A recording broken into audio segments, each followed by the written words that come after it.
Hey everyone, welcome to my channel, and today we are going to study about remarks on k nearest neighbor algorithm. So let's start our topic.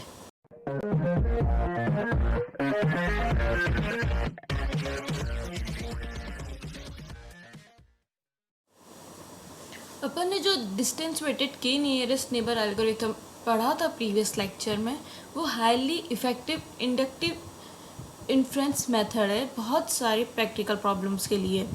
ये एक robust है noisy training data के लिए और quite effective है जब अपन इसको sufficiently large set देते हैं ट्रेनिंग डेटा का। Note that by taking the weighted average of the key neighbors nearest to the query point, it can smooth out the impact of isolated noisy training example। यानी जब अपन weighted average लेते थे के neighbours का nearest to the query point के जो भी पास था उसका, जब अपन वेटेड एवरेज लेते थे तो एक तरह से स्मूथ इम्पैक्ट देता था आइसोलेटेड नॉइसी ट्रेनिंग एग्जाम्पल्स के लिए। अब के नियरेस्ट नेबर का इंडक्टिव बायस क्या है? The inductive bias corresponds to an assumption that the classification of instance यानी एक्स क्यू जो अपना क्वेरी पॉइंट है will be more similar to the classification of other instance that are near by Euclidean distance. यानी इसका inductive bias क्या बोलता है, अपन ये एज्यूम करके चलते हैं कि जो भी अपना क्वेरी पॉइंट है वो कि वैसा ही सिमिलर होगा, या मतलब ये वो ही होगा जो उसके आसपास के पॉइंट्स होंगे। तो नियर बाय यूक्लिडियन डिस्टेंस के थ्रू जो अपन उसके आसपास के पॉइंट्स निकालते हैं वो के एक्स क्यू जो है वो ही उन्हीं के सिमिलर पॉइंट होगा। एक प्रैक्टिकल इशू है के नियरेस्ट नेबर का कि अपन है ना, इसमें जब डिस्टेंस कैलकुलेट करते हैं तो अपन सारे एट्रीब्यूट्स के बेसिस पे कैलकुलेट करते हैं। इससे क्या होता है, this lies in contrast to method such as rule and decision tree learning system that selects only subset of the instance attributes when forming the hypothesis.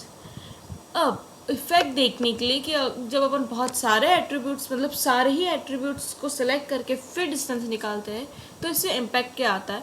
For example 20 attributes है, लेकिन उसमें से जो 2 एट्रीब्यूट है ना वो ही रिलेवेंट है determine करने के लिए classification for the particular target function. तो उस केस में क्या होगा, 2 रिलेवेंट डेटा के अलावा instance that have identical values for the 2 relevant attributes may nevertheless be distant from one another in 20-dimensional instance space। और उस 20-dimensional instance space में क्या होगा, अपन 20 attributes ले रहे तो बहुत से unnecessary भी लेंगे जिससे क्या होगा, mislead होगा अपना जो अपन वर्क करेंगे वो वर्क जो है वो mislead हो जाएगा। The distance between neighbors will be dominated by large number of irrelevant attributes। बहुत से irrelevant attributes भी include हो जाएंगे इससे। This difficulty which arises when many irrelevant attributes are present is sometimes referred to as the curse of dimensionality। जब अपन के irrelevant attributes add हो जाता है उस calculation में तो उसको अपन बोलते हैं curse of dimensionality।